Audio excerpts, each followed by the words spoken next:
They defeated empires. They crushed rebellions. They never lost the battlefield. And yet, one morning, the empire simply stopped breathing. No final war. No last enemy. This is the story of the empire that won every war and still collapsed. Chapter 1. An empire built to never lose. This empire was never meant to gamble with history. It was engineered to dominate it. From the beginning, its power did not rest on heroic generals or legendary battles alone. It rested on something far more dangerous, a system. While other empires relied on courage, numbers, or divine favor, this one relied on design.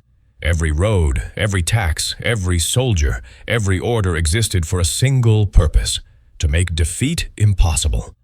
War here was not chaos. It was administration. Armies did not march blindly into enemy land.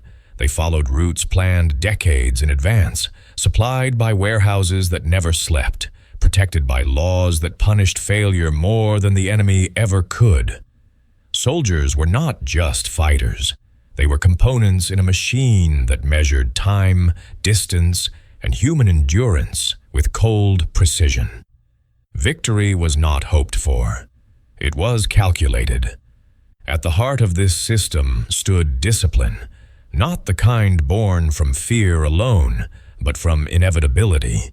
Every commander knew the rules. Every officer understood the consequences. Promotions were earned through efficiency, not glory. Mistakes were recorded, studied, and eliminated. Over time, the empire did not just defeat its enemies. It learned from them, absorbing their tactics, their technologies, and sometimes even their gods. This is why rebellions failed before they began. Rebels could ambush a patrol, burn a village, even win a battle, but they could never outrun the system. Supply lines adapted, garrisons multiplied, intelligence networks whispered long before swords were drawn. The empire did not react emotionally, it responded structurally. What looked like patience was simply confidence in process. To outsiders, it seemed invincible. Borders expanded not through reckless conquest, but through controlled pressure. Neighboring states were offered treaties they could not refuse, alliances that slowly erased their independence, and economic ties that made resistance unthinkable. Conquest was often cheaper than war, and far quieter. Entire regions woke up one morning to find they were already inside the empire. And yet, the greatest illusion was this: the empire believed its system had removed uncertainty from history. Victory became routine. War became policy. Expansion became maintenance. The empire no longer feared the unknown because it believed there was nothing left it could not predict. Every map was drawn, every enemy categorized, every future reduced to a calculation. What no one noticed was the cost of such perfection, because a system designed to never lose also trains itself to never question.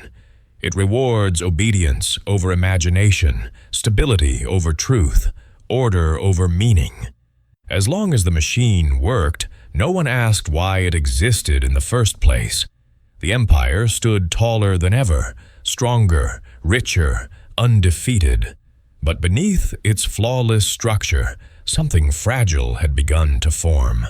A belief that history itself had been conquered. And history never forgives that mistake. Chapter 2. When victory became routine. At first, victory was celebrated. Then it was expected. Eventually, it was ignored. The empire had reached a point no rival could challenge.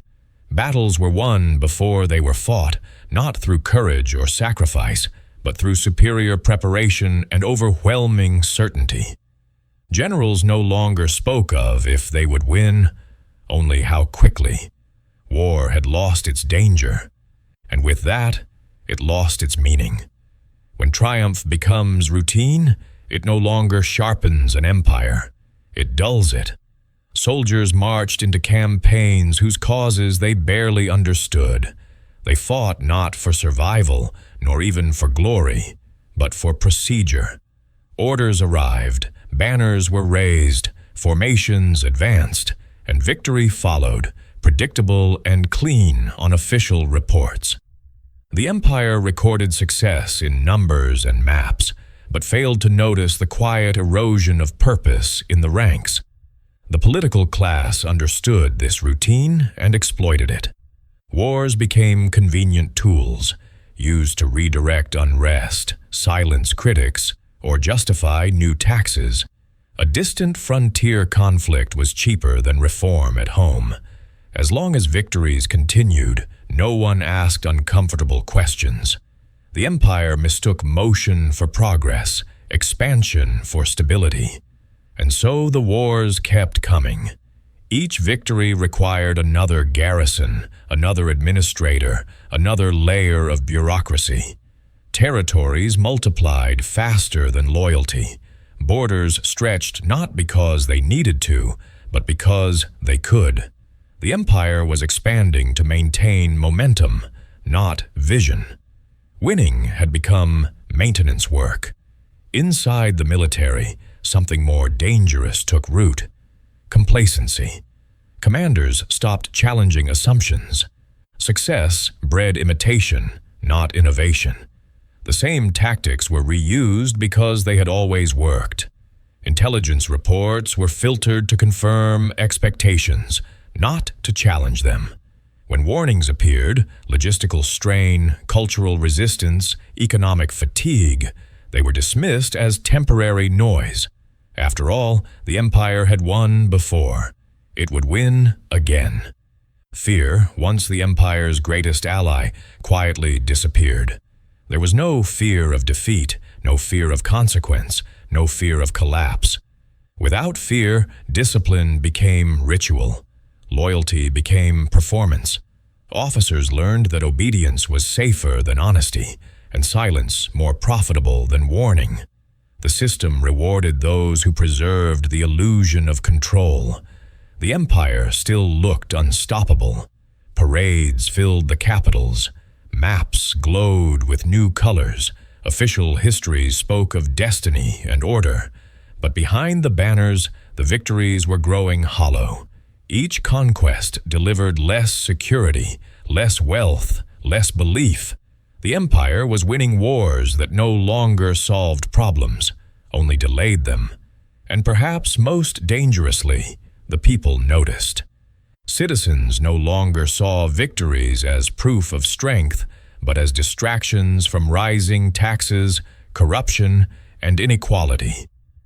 The empire's success on the battlefield could not hide the cracks at home. Triumph abroad began to feel irrelevant to survival at home. Victory, once a source of unity, had become background noise. By the time the empire realized this, it was too late to reverse the habit. It had trained itself to move forward without reflection, to conquer without purpose, to win without understanding why. And when an empire reaches that stage, defeat is no longer necessary, because a power that no longer fears losing has already lost something far more important: the instinct to stop. The collapse did not begin with a failure. It began when victory stopped mattering. Chapter 3. The Enemy Inside the Walls. The empire's greatest enemy was not a rival army, not a foreign king, not a barbarian horde. Its greatest enemy was something far more subtle and far more deadly. It was the rot that grew inside the walls, inside the palace, inside the courts, inside the institutions that were supposed to protect the empire. For years, the empire had been able to win wars because it was organized. But organization can become its own prison. As the empire expanded, its bureaucracy grew. Administrators multiplied, and each new layer required more power, more control, more resources. The system that once served the empire began to serve itself. The people in charge of the empire became more interested in protecting their positions than in protecting the nation. This is how corruption begins, not as a grand conspiracy, but as a quiet habit. A bribe here, a favor there, a tax exemption for a friend, a contract awarded to the right family. At first, these actions were justified as minor, necessary, even patriotic. After all, the empire was still winning. The empire was still strong. The money was still coming in. Why worry? Because empires are not held together by money alone. They are held together by trust. And trust is the first thing corruption destroys. Officials began to treat the empire as a personal asset. They used the empire's resources to build their own power bases. They appointed loyalists rather than capable administrators. They punished anyone who threatened their influence. The system that once rewarded efficiency now rewarded loyalty to the wrong people. In time, the empire's institutions began to hollow out. The military was still powerful, but its loyalty became fragmented. Commanders stopped serving the empire. They began serving their own careers. Generals learned to manipulate the system, to promise victory without ensuring it. The army became a tool for political power rather than national defense. The empire's intelligence networks, once its greatest advantage, became a weapon against its own people. Spies reported not only on enemies abroad, but on dissenters at home. Fear spread through the population, not from foreign threats, but from the empire's own eyes. Citizens learned that speaking the truth could end their lives. The empire had built a system to protect itself, but in doing so, it began to fear its own citizens more than its enemies. And when an empire starts to fear its own people, it is already dying. The economy also began to suffer. When corruption is allowed to thrive, resources are misallocated. The empire's wealth was no longer used for the public good, but for the private luxury of the elite. Infrastructure decayed. Public services failed. The people became tired and resentful, not because they hated the empire, but because they no longer believed it served them. The empire still stood tall, its armies still marched, its flags still flew, but the foundation beneath it was crumbling. The enemy inside the walls did not need to invade. It only needed time. Because once the empire's institutions were weakened from within, it no longer mattered who stood at the gates. The empire had already begun to collapse, not from outside pressure, but from inside betrayal. And when the walls themselves are the enemy, there is no fortress strong enough to survive. Chapter 4. The War That Didn't Matter. The empire had grown accustomed to victory. It had learned how to win, how to conquer, how to crush rebellion. But it had forgotten something far more important. Not every war is fought for survival. Some wars are fought for pride. Some are fought for distraction. Some are fought because the empire has nowhere else to put its power. This was the empire's tragic mistake. By the time the final conflict began, the empire had already been winning for so long that it no longer understood the purpose of war. Victory had become an automatic response, a tool to maintain the illusion of strength, a way to keep the public distracted from the cracks in the foundation. So, when a new rebellion appeared, one that was distant, small, and seemingly insignificant, the empire responded with the same strategy it had always used: overwhelming force. The soldiers marched, the banners flew, the drums beat. The empire declared another triumph. But this war did not solve anything. It only postponed the inevitable. Because the true problems were not on the battlefield, They were inside the empire itself. The economy was strained, the treasury was bleeding, the population was exhausted, and the empire's leaders, instead of reforming the system, chose to wage another war. They believed that military success would restore confidence. They believed that victory would silence dissent. They believed that the empire's power was infinite. They were wrong. This war, which seemed like another conquest, was actually a symptom. It revealed the empire's dependence on constant conflict. It showed that the empire could no longer sustain peace without collapsing into chaos. The leaders had become addicted to the adrenaline of victory, and they used war as a drug to keep the empire alive. And when the war ended, the empire was still standing, but the victory was hollow.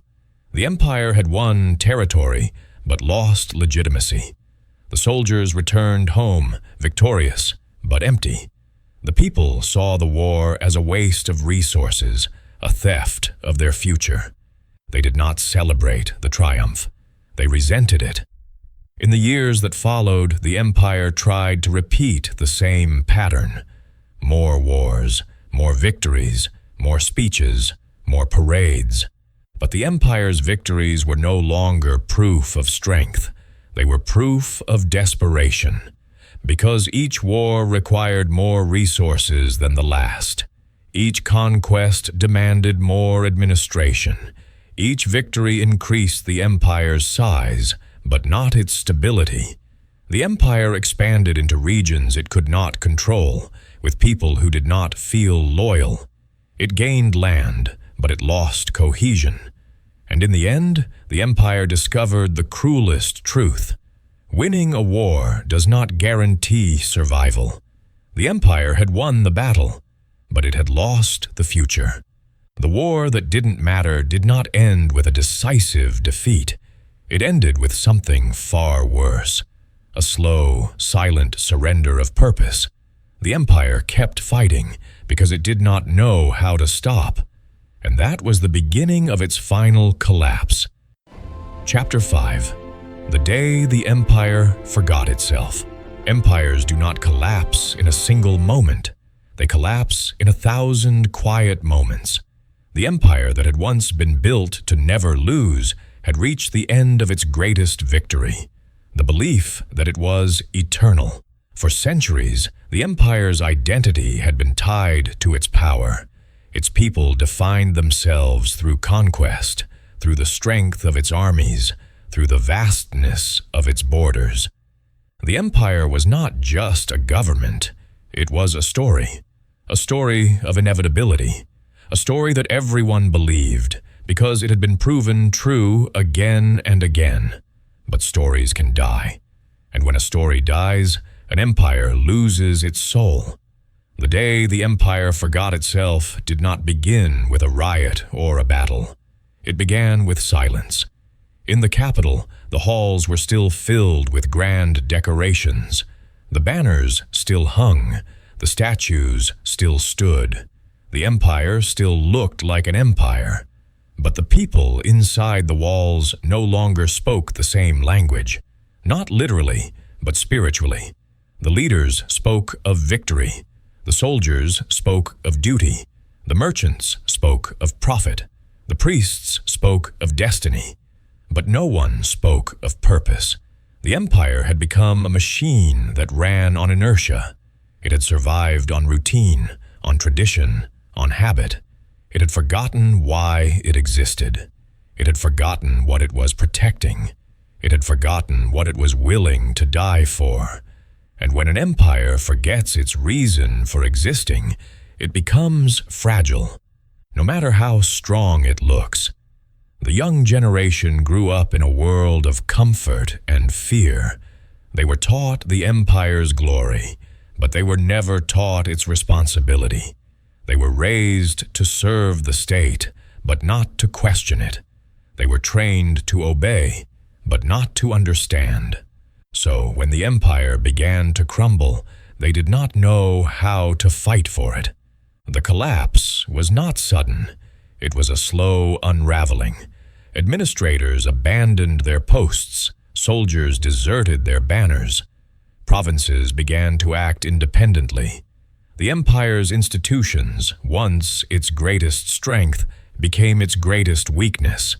They were no longer tools of unity, but instruments of division.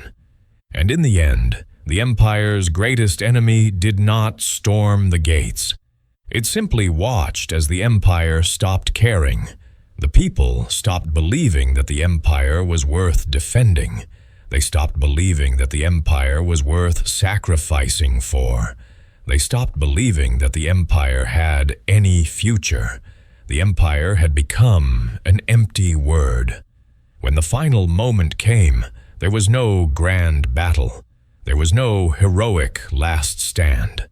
There was only a quiet morning when the empire's leaders realized that the world had moved on without them.